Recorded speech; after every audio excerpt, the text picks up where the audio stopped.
total darkness. You could not close your eyes tight enough to see the darkness that I see today. I see absolutely nothing. How's everyone today? My son and I had a covey of quail going up an abandoned fence row out in western Texas. And as we had that covey scattered up the fence row, my son was over to my right about 25 yards. I yelled over at him to tell him, I said, son, I'm going on up the fence row. And he yelled back, okay. Well, a lot of people come up to me after I get through speaking and say that by you talking about hunting, we hunt so much, or fishing or boating or whatever off the job, and that we just never really thought about the safety aspect of it, of getting hurt off the job. How many times have we been in safety meetings and been at work and we tell our employees, make sure you communicate. Make sure people know where you're located.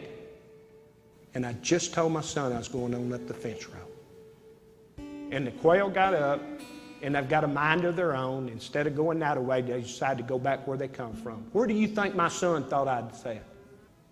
He thought I went on up the fence row. Not seeing me standing over there in that brush, he turned and shot me in the face with a 12-gauge shotgun. And I went from uncorrected 20/20 vision to lights out, just like that. And I collapsed down on the ground, and I'll never forget hearing my son busting through that brush yelling, oh my God, Daddy, what have I done? When I realized that there were so many people, the nurse told me that there were so many people outside supporting my family, that's when it just really come to me that it's not just about me, that this accident didn't just affect myself, it affected my family, my friends, my co-workers, everyone.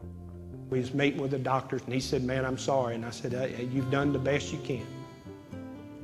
And my wife had to ask that question that, you know, was one of those wife questions, motherly type questions. She said, Doc, if my husband would have had safety glasses on, would it have blinded him? Without hesitation, he said, no, Miss Crow, it would not have blinded him. He said any type of good eyewear this day and time would have reflected those BBs off of his eyes, and it would not have blinded him. I worked at a lignite-fired power plant. And the very first day that I arrived, they issued us 3 things: a hard hat, safety glasses, and hearing protection. Safety glasses. I wore them religiously for 26 years without any problems. But you know, my problem was, I wore them out at the plant, but I never would wear them when I went home. Because if anything was ever going to happen to me, it was going to happen at work. It would never happen away from work. Why? Because we talk about safety at work, so it must be the only place it's dangerous. Right? Wrong. I was able to apply for leader dog for the blind. We went to the facility, and I was walking down the sidewalk with Rudy, and he stopped. So I just turned around and I said, hey, instructor, I said, what's he stopping for? She said, that little puddle of water in the sidewalk. She said, you know, he doesn't know for sure if that water's this deep or that deep, so don't take the chance.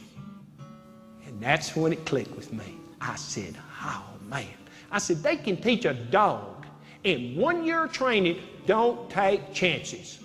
And I went to 26 years of safety meetings and walk outside and roll the dice, hoping it didn't come up snake eyes.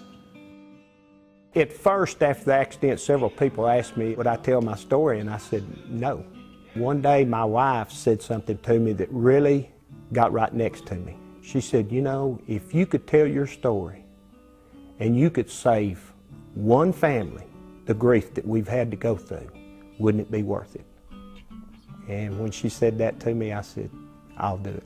I'll do it. I speak from the heart. I speak the language they understand.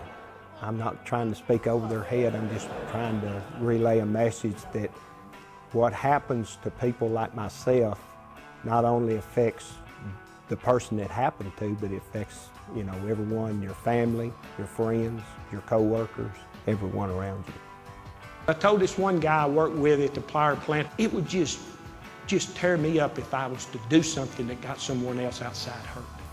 So just because you are not the one that has the accident does not mean that you might not be involved in it.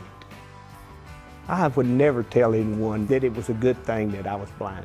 I'd love to have my eyesight back, but I have to go on and live. I have to live life to the fullest. Right now, I'm blind, but you know, we just can't give up. You just cannot give up and quit, because that wouldn't be right to yourself, and it wouldn't be right to your family to just give it up. And so I'll never give up. Thank y'all so much.